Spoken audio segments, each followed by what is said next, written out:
Quick question. If you were to rate yourself for strength, endurance, mobility, power, and balance, what would your scores look like? Chances are you're killing it in some areas and completely ignoring others. That's why today I'm breaking down the 5 pillars of functional fitness and why, for you, the real goal should be a nice balance between all of them. Let's get into it.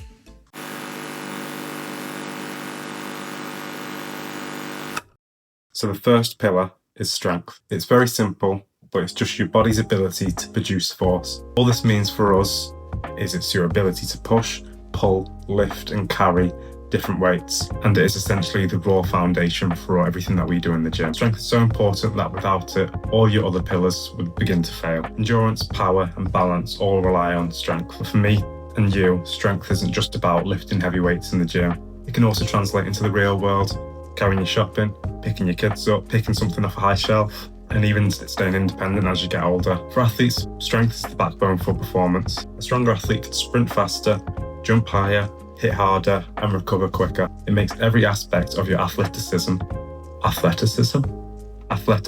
better. The best way to build strength is with compound lifts. Squats, deadlifts, overhead press, chest press. I'd start light and increase the weight over several weeks. This is something called progressive overload, and just keep it consistent with what you're doing. Next is endurance, your engine. It is your ability to sustain effort over time, whether that's running, rowing, cycling, or just doing a really hard, long workout. Improving your endurance matters. Doesn't matter how strong you are. If you can only work for 30 seconds and max output, then you're going to find yourself stuck in a lot of situations in the gym and outside of the gym. Endurance will help with recovering quicker between sets, pushing further in training, and keeping your energy in everyday life. Outside of the gym, endurance will help you with so many things in your life, from the simplest of climbing upstairs to playing other sports to even just being able to keep up with your kids. Inside of the gym, it'll help you train longer, harder. You'll be able to push yourself more on hard wads. And it's also really cool to see you can run a sub 35k, sub 25 5k, sub 20 5k. These are all really cool numbers and goals to be having with your endurance. Best way to train your engine and improve your endurance is with light cardio, running, rowing, cycling. Aim for 20 to 30 minutes steady runs, 2 a week, cycling 2 a week, rowing 2 a week. And another really effective way to improve your endurance is with short interval training. So doing 200-meter runs with a minute rest 10 times. That'll help massively with your long-term endurance. Mobility. So many people ignore mobility, and it's one of the most important. This is your ability to control your body and move a full range of motion. It's not just flexibility. It is strength and control in those ranges. It is huge because without mobility, your strength and your endurance are affected massively. If you have really, really tight hips, you're going to struggle to squat properly. If you have poor shoulder mobility, you're going to struggle to press overhead.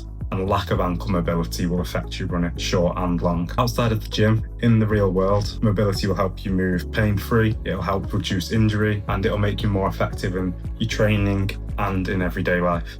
You can improve your mobility just by moving daily.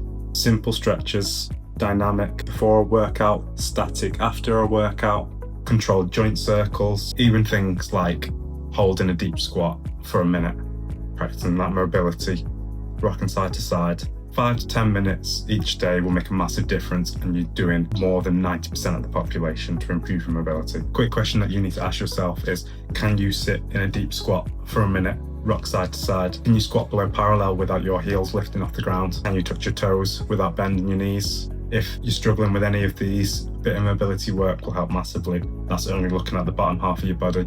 Plenty more to do up top. All these types of things that people overlook, but they'll help massively in your training and outside of the gym. The 4th pillar is power, and all this is how quickly can you produce force. So strength is the foundation. Power is that explosiveness. Inside the gym, you'll find power is used for your Olympic lifts, your clean, your snatch, your jerk, even sled push, your sprinting. These are all acts of power. Anything that's explosive. It's the ability to go from 0 to max effort. If you play any other sports, football, rugby, even tennis, any sport really, power is a massive component. Your ability to sprint, your ability to jump, your ability to hit hard. And inside functional fitness, if you want to go more down the CrossFit route, it'll help massive with your cleans, your jerks, your snatches. And outside of the gym, being able to move quickly, exert a lot of power will help massively in your day-to-day life. In an emergency, being able to move quickly, being able to push something out of the way, these are all acts of power.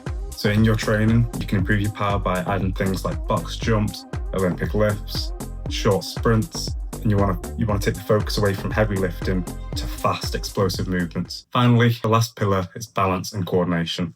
You can think of this as the glue that holds everything together. Strength is useless if you can't control it. Same with power and endurance. And if your movements are clumsy and without control, again, missing a massive opportunity with your strength and endurance, your power. Having good balance and coordination lets you move smoothly, efficiently, and safely. It'll also help you move your body under fatigue so that when you're doing a hard workout, you can still do your powerful lifts, you can still do your explosive movements, you can still push off nicely, you can still run effectively, still lift effectively. Outside of the gym, it'll help you move more confidently, it'll help you stay more agile as you get older, stop you tripping over as much, having less accidents. You can improve your balance with single leg movements like single leg box step ups, lunges, single leg RDLs, as well as gymnastic work like handstands, burpees, and you can even improve your balance as simple as standing on one leg whilst brushing your teeth. As silly as it sounds, it's stuff like that that will just help you improve that balance over the long term. So those are the 5 pillars of functional fitness. Now the challenge for you is very simple. I just want you to rate yourself out of 10 on each pillar and leave a comment down below of your weakest and your strongest, and let's see where people struggle most. And if you want to see more videos on functional fitness, how we can improve your functional fitness inside and outside of the gym, please hit subscribe, and remember, you are capable of more.